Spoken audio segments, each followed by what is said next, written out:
9 മാസത്തെ കാത്തിരിപ്പിനൊടുവിൽ സുനിത വില്യംസും ബുച്ച് വിൽമോറും അന്താരാഷ്ട്ര ബഹിരാകാശ നിലയത്തിൽ നിന്ന് ഭൂമിയിലേക്ക് യാത്ര തിരിച്ചു.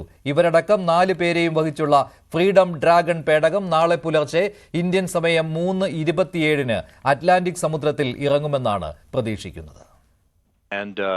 The crew members who will remain on board the International Space Station, maintaining a continuous human presence on the orbital laboratory.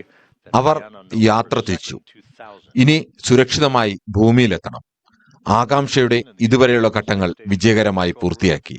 നാസയുടെ ക്രൂ 9 ബഹിരാകാശ ദൗത്യ സംഘാംഗങ്ങളുമായി സ്പേസ് എക്സിന്റെ ഫ്രീഡം ഡ്രാഗൺ പേടകം ഇന്ത്യൻ സമയം ഇന്ന് രാവിലെ 10:35 അന്താരാഷ്ട്ര ബഹിരാകാശ നിലയവുമായുള്ള ബന്ധം വേർപെടുത്തി ഭൂമിയിലേക്ക് യാത്ര തിരിച്ചു. From in charge of tonight's operation is Marcos Flores, the lead flight director for Crew 9, joined on Couch Wilmore in his entry suit. ഇനിയുള്ള മണിക്കൂറുകൾ അതിനിർണായകമാണ്. ഇന്ത്യൻ സമയം നാളെ പുലർച്ചെ 2:41 ഡി ഓർബിറ്റ് ബേൺ പ്രക്രിയ തുടങ്ങും. പേടകം വേഗം കുറച്ച് ഭൂമിയുടെ അന്തരീക്ഷത്തിലേക്ക് പ്രവേശിക്കും. തുടർന്ന് പാരച്യൂട്ടുകൾ നിവർത്തി പേടകത്തിന്റെ വേഗം വീണ്ടും കുറയ്ക്കും.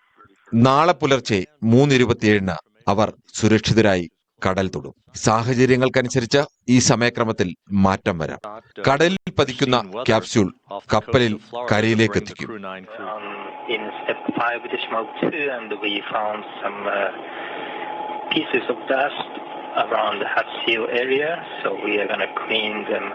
ഒൻപത് മാസം മുമ്പ് 8 ദിവസത്തെ ദൗത്യത്തിനായി അന്താരാഷ്ട്ര ബഹിരാകാശ നിലയത്തിലെത്തിയ നാസയുടെ ബഹിരാകാശ ദൗത്യ സംഘാംഗങ്ങളായ സുനിത വില്യംസും ബുച്ച് വിൽമോറും ഒപ്പം കഴിഞ്ഞ സെപ്റ്റംബറിലെത്തിയ ആസ്ട്രോനോട്ട് നിക് ഹേഗും കോസ്മോനോട്ട് അലക്സാണ്ടർ ഗോർബനോവും ഇവരെയും വഹിച്ചുള്ള പേടകമാണിപ്പോൾ ഭൂമി ലക്ഷ്യമാക്കി എത്തിക്കൊണ്ടിരിക്കുന്നത്.